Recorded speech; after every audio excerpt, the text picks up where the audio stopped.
इसका सही जवाब देता है? जी।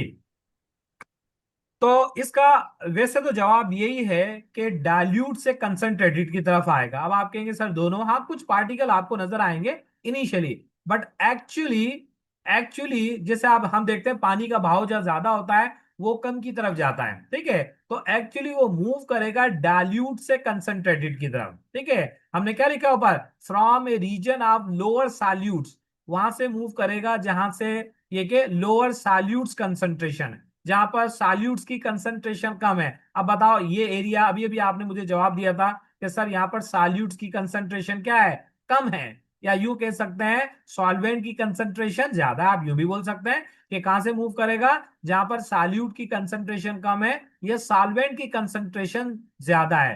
टू द रीजन ऑफ, कहां जाएगा, जहां सॉल्यूट्स की कंसंट्रेशन ज्यादा है, उधर मूव करके जाएगा थ्रू सेमी परमिएबल मेम्ब्रेन। आगे आते हैं, इस पे बात करेंगे, ठीक है। अब इसकी चंद एग्जांपल्स है। मैं एक और आपके सामने यहाँ एग्जांपल दिखा रहा हूं, आप देख सकते हैं कि मेरे पास ये बीकर, आप बच्चों को पहले यहाँ देखना है, बीकर, बीकर में ये डाइल्यूट सॉल्यूशन है, ये कंसंट्रेटेड। बेटा ये इम्तिहान में एमसीक्यूज बन सकता है कि the movement of the particles कहां से कहां जाते हैं, तो आप बता दें कि डाइल्यूट से कंसंट्रेटेड की तरफ जाते हैं, ठीक है। मैं क्यों इन दो लाइनों को बार बार ये के रिपीट कर रहा हूं, बेटा ये इम्तिहान में सवाल बनता है। सिर्फ ये नहीं कि सेमी परमिएबल मेम्ब्रेन में से सॉल्वेंट गुजर जाए, दिस इज कॉल्ड ऑस्मोसिस। आपको ये भी बताना है कि डाइल्यूट से कंसंट्रेटेड की तरफ जाए तो इसको हम नाम देते हैं ये के ऑस्मोसिस का प्रोसेस, ठीक है। ऑस्मोटिक प्रेशर क्या होता है, इस पे बात करेंगे कुछ देर के बाद, क्योंकि अभी स्टिल मैं ऑस्मोसिस को ही एक्सप्लेन करने पे आ रहा हूं। ऑस्मोटिक प्रेशर पे आते हैं कुछ देर के बाद। बेटा ये आपके पास एक बेस्ट एग्जांपल है ऑस्मोसिस की, जिसमें अंडे की जो आउटर मोस्ट लेयर है, ठीक है, ये जो बाहर की जो लेयर है, ये मेम्ब्रेन रोल परफॉर्म करती है किस चीज का, सेमी परमिएबल मेम्ब्रेन का, जिसमें से लिक्विड तो पास हो जाता है, ठीक है। इस शेल में से, इस लेयर में से लिक्विड तो पास हो जाता है, मतलब पानी तो इसमें से पास हो जाता है, मगर इसमें से जो सॉल्यूट है, जो अंदर का सब्सटेंस है, वो इसमें से पास नहीं हो सकता। तो this is an example of semi permeable membrane. ये सवाल मैं अक्सर बच्चों से करता हूं, मगर आपके सामने सवाल का जवाब भी आ गया है। अगर हम अंडे को पानी में रखें, ये मेरे पास एग्जांपल है सी, जिसमें अंडे को पानी में रखा हुआ है, ये egg is placed into the water and it is a pure water, and in the second example D you can see के this egg is placed into the salt solution, means के water and plus sodium chloride, ठीक है। This egg is placed into the water and this egg is placed into the salt solution. मैं question arise कर रहा हूं, boys and girls, आप मुझे बताएंगे जो सी है, जिसमें हमने पानी के अंदर अंडे को रखा है, आप मुझे बताएंगे इन दोनों में साइज किसका ज्यादा है, सी का ज्यादा है या डी का ज्यादा है?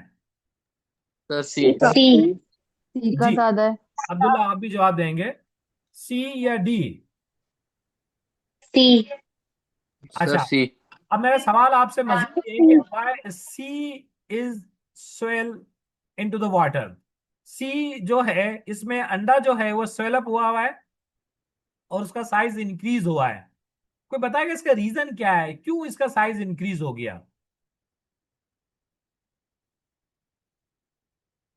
क्या रीजन है इसका? अब्दुल पूरे आज परमेएबल की क्लास में मेम्ब्रेन है। से इंटर हो सकता है। वाटर परमेएबल मेम्ब्रेन से हो सकता है, तो इसलिए ज्यादा वाटर एंटर हो रहा है। एक बार और एक्सप्लेन करें, आपने क्या बताया, वाटर, वाटर? परमेएबल मेम्ब्रेन से एंटर हो सकता है, तो इसलिए ज्यादा वाटर एंटर हो रहा है, मे बी। अच्छा, सेमी परमिएबल मेम्ब्रेन से अगर वाटर एंटर हो रहा है, तो अगर डी में देखें तो यहाँ भी तो साल्ट का सॉल्यूशन है, इधर भी तो वाटर है, ये भी तो एंटर हो रहा होगा, देन व्हाई इट ये के श्रिंक। वो प्योर वाटर है, उसमें सॉल्यूट है, उसमें सॉल्ट है ना। ये प्योर वाटर है, ये किसने आंसर दिया है बेटा? एक तो नाम आपने नहीं लिखे हुए इस पे। जी, इकरा। इकरा। ये प्योर वाटर है, और प्योर वाटर का मतलब क्या है, डाइल्यूट या कंसंट्रेटेड? डाइल्यूट। डाइल्यूट। देखें इसी बात को मैंने पिछले 10 मिनट डाइल्यूट। से बताया है आपको, और आपने सही आंसर दिया कि हमेशा डाइल्यूट से कंसंट्रेटेड की तरफ जाता है। अगर ये क्वेश्चन इम्तिहान में बनता है कि why in pure water egg is swell up, the reason is that कि pure water is a dilute and always solvent move from dilute to concentrated, ठीक है। एंड इन दिस बीकर आप देख सकते हैं, इस बीकर में डाइल्यूट क्या है, पानी, और कंसंट्रेटेड क्या है, एग, ठीक है। अच्छा, सेकंड एग्जाम्पल में जो डी के अंदर श्रिंक हुआ है, अंडा जो है वो श्रिंक हुआ है, वो रीजन क्या है कि साल्ट का जो सॉल्यूशन है वो हमारे पास बेटा कंसंट्रेटेड है, और एक जो है वो अंदर से डाइल्यूट है, उसका लिक्विड जो है वो कुछ मिकदार के अंदर मूव करता है, इसमें आ जाएगा। अब इसका मतलब ये नहीं है कि सारा ही लिक्विड बाहर आ जाएगा, या यहाँ पर पानी अंदर अंडे में जा रहा बिल्कुल जाता जाएगा, पूरा बीकर खत्म हो जाएगा, भर जाएगा, नहीं। एक स्टेज ऐसी आएगी कि अंदर और बाहर का प्रेशर बराबर हो जाएगा। जितना प्रेशर पानी का है बीकर में और जितना प्रेशर एक का है, दोनों का बराबर हो जाएगा। बेटा हम इसको नाम देते हैं ऑस्मोटिक प्रेशर। इसको क्या नाम देते हैं? Osmotic pressure. And hydrolytic process which stop the ये के ऑस्मोसिस, एक ऐसा प्रोसेस जो ऑस्मोसिस के प्रेशर को रोक दे, एक ऐसा प्रेशर जो ऑस्मोसिस के प्रेशर को रोक दे, तो उसको ऑस्मोटिक प्रेशर का नाम देते हैं। बहरहाल अभी मैं ऑस्मोटिक प्रेशर पढ़ाने वाला नहीं हूँ, उस पर हम बात करेंगे कुछ देर के बाद। तो ये एक एग्जांपल बहुत अहम थी, इस पे मैंने बात की। अब हम बात करते हैं बेटा ऑस्मोटिक प्रेशर। अगर आप अपनी टेक्स्ट बुक देखो तो उसमें ऑस्मोसिस के टॉपिक को नहीं कहा है, खासतौर पे कहा है कि ये क्या ऑस्मोटिक प्रेशर पढ़ाना है बच्चों को, मगर नो डाउट पहले ऑस्मोसिस का प्रोसेस आपको समझाना होगा।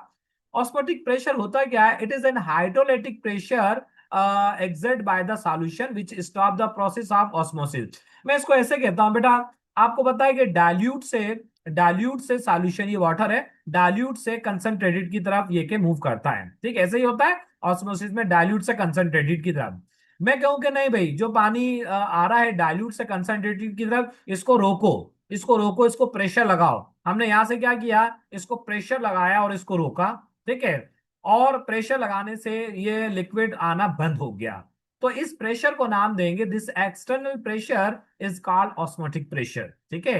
ए pressure which stop the process of osmosis, it is called osmotic pressure. एक ऐसा प्रेशर जो ऑस्मोसिस को रोक दे, ठीक है। ऑस्मोसिस का प्रेशर प्रोसेस स्पॉन्टेनियसली होता है, खुद ब खुद होता है, ठीक है, मगर हम चाहते हैं कि पानी आना बंद हो जाए, तो हम क्या करते हैं, उस पर एक प्रेशर लगाते हैं पानी को रोकने के लिए, और वो प्रेशर उस पानी को रोक देता है, तो this is called osmotic pressure, ठीक है।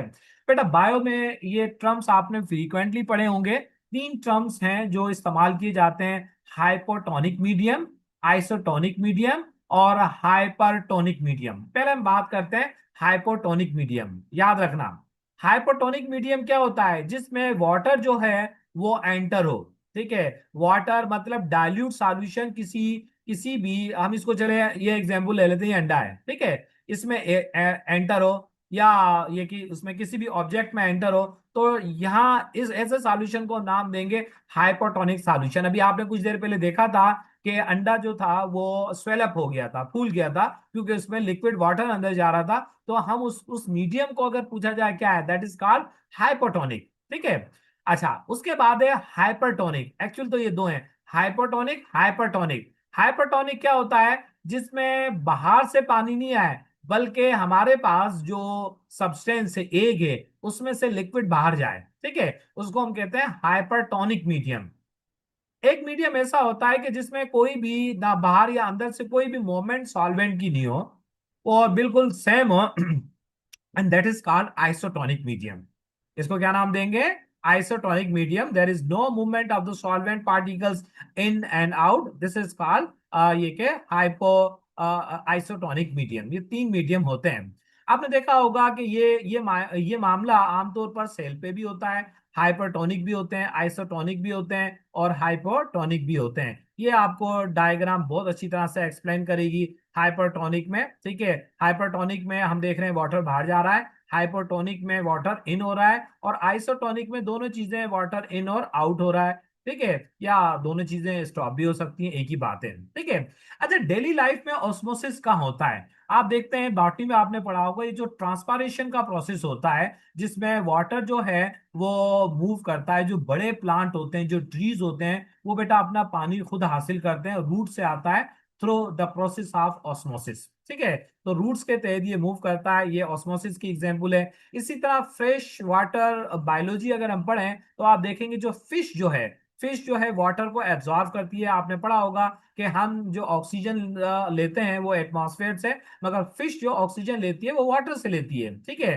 तो वाटर इनकी जो लेयर होती है, ये जो फिश है, इसकी जो लेयर होती है इसका काम सेमी परमिएबल मेम्ब्रेन का होता है, और इसके थ्रू वाटर जो है वो अंदर एब्जॉर्ब होता है। आपने देखा होगा बारिश के मौसम में कुछ ऐसा मामला होता है, या अगर हम बहुत ज्यादा हाथ धो लें या नहा लें तो हमारे हाथ पे कुछ ऐसा होता है। देखें आप में से किस बच्चे की किस स्टूडेंट की ज्यादा इस टॉपिक पे ये के गिरफ्त है। ये ये किसकी वजह से है? ये हाइपरटोनिक है या हाइपोटोनिक है, या सादा अल्फाज में ये कह दें कि सॉल्यूशन बाहर से अंदर आया है, या मींस के या अंदर से बाहर मूव करके गया है। हाइपोटोनिक या हाइपरटोनिक? चलिए अंदर से बाहर मूव किया। जी हाँ, ठीक है, hypertonic. No doubt. Next example, Majid इस मेथड को एक्सप्लेन करने के लिए, आइसोटोनिक मीडियम क्या होता है, वंस अगेन, कि जिसमें वाटर इन और आउट दोनों तरह से हो। हाइपोटोनिक के अंदर सिर्फ डाइल्यूट सॉल्यूशन अंदर मूव करता है, चाहे सेल की बात हो रही हो या किसी सब्सटेंस की, और हाइपरटोनिक के अंदर ये कि सब्सटेंस से आउट मूव कर रहा होता है, ठीक है। कोलाइड्स क्या होते हैं? और ये तमाम बेटा एग्जाम्पल कोलाइड्स की है। एक तो आपने सॉल्यूशन सुना है, पानी और नमक सॉल्यूशन। एक सस्पेंशन होता है, पानी में मिट्टी ऐड कर दें। एक होता है कोलाइड। मैं इसकी बहुत आसान एग्जांपल देता हूं, जैसे मिल्क। मिल्क जो है वो कोलाइड्स कहलाता है, ठीक है, जिसमें से लाइट तो पास हो जाती है मगर इसके सॉल्यूट्स पार्टिकल हमको दिखाई नहीं देते हैं। बेटा तीन तरह के सब्सटेंस होते हैं। एक तो सॉल्यूशन होता है जिसके मॉलिक्यूल का साइज 1 नैनोमीटर तक होता है। एक कोलाइडल होते हैं जिसके मॉलिक्यूल का साइज 1 नैनोमीटर से 1000 नैनोमीटर के दरमियान में होता है। और एक सस्पेंशन होता है जिसके मॉलिक्यूल का साइज 1000 नैनोमीटर से भी ज्यादा होता है, जैसे पानी में हमने मिट्टी को ऐड कर दिया, ठीक है। कोलाइड जो होते हैं, अच्छा सॉल्यूशन जो होता है इनको हम नहीं देख सकते, कोई नहीं बता सकता पानी में नमक हल है या नहीं है। मगर कोलाइड जो होते हैं इसको भी हम नहीं बता सकते मिल्क, हाँ अगर विजिबल माइक्रोस्कोप से, ठीक है। सस्पेंशन आपको पता है कि पानी में अगर मिट्टी हो तो हर कोई बता देगा, क्योंकि it will settle at the bottom, ठीक है। तो ये इनमें खास फर्क होता है। ये मुख्तलिफ तरह के कोलाइड्स होते हैं। गैस और लिक्विड को मिक्स करें तो एरोसेल बनते हैं, जैसे स्प्रे है, ठीक है। गैस को सॉलिड में मिक्स करें तो ये एरोसोल बनते हैं, ये स्मोक है। लिक्विड और गैस को ऐड करें जैसे फोम बनती है, जैसे शेविंग क्रीम है। ये तमाम के तमाम बेटा मुख्तलिफ एग्जाम्पल है, आपकी बुक में दिए हैं, इनको हम कोलाइड्स का नाम देते हैं। कोलाइड्स में थोड़े नाम चेंज कर दिए, जैसे हम नमक को पानी में हल करते हैं तो नमक को सॉल्यूट बोलते हैं, पानी को सॉल्वेंट बोलते हैं, मगर हम यहाँ थोड़ा अलग बोलेंगे, ठीक है। मतलब जिसको हम हल करेंगे वो कहलाएगा ये के डिस्पर्स फेस। इसको आप सॉल्यूट भी कह सकते हैं, इसको मेरे एरो से किया ना सॉल्यूट, ठीक है, ये सॉल्यूट है, मगर अब इनको नया नाम दे दिया डिस्पर्स फेस। और जिसमें हल करेंगे वो कहलाएगा डिस्पर्स मीडियम, ठीक है, डिस्पर्स मीडियम में होता है। कोलाइड्स में ये के लाइट पास हो सकती है, ठीक है। कोलाइड्स के पार्टिकल रैंडमली मूव करते हैं, इसको ये के ब्रोनियन मोशन का नाम देते हैं, ये एमसीक्यूज आ सकता है, ठीक है। कोलाइड्स के पार्टिकल जो हैं उनमें से लाइट बहुत आसानी के साथ मूव कर सकती है, और इनको हम देख सकते हैं बाय स्ट्रॉन्ग माइक्रोस्कोप से, ठीक है। इसके पार्टिकल्स में जो लाइट पास होती है इसको हम नाम देते हैं टैंडल इफेक्ट, ठीक है, टैंडल इफेक्ट का नाम देते हैं। आइडियल सॉल्यूशन क्या होता है? एक ऐसा सॉल्यूशन जिसमें सॉल्यूट और सॉल्वेंट अलग अलग जैसे हो, वैसे ही सॉल्यूशन फॉर्म में हो।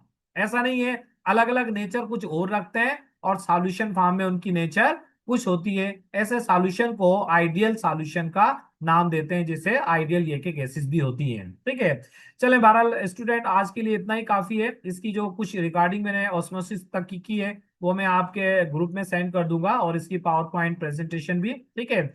आज के लिए इतना ही काफी है। आप में से कुछ बच्चे आज की क्लास में बेटा एब्सेंट थे, इसमें ये कि रेगुलर आप हो जाएं, ताकि ये जो बाकी रिमेनिंग जो चैप्टर हैं हम उसको बहुत अच्छी तरह से पढ़ लें, ठीक है। चलें बहरहाल आज के लिए इतना ही काफी है। कोई भी क्वेश्चन और क्यूरीज हैं, आपके ग्रुप मैंने बनाए हैं, उस ग्रुप में आप बेटा अपने ये क्वेश्चन जो हैं वो सेंड कर सकते हैं। ओके, अल्लाह हाफिज।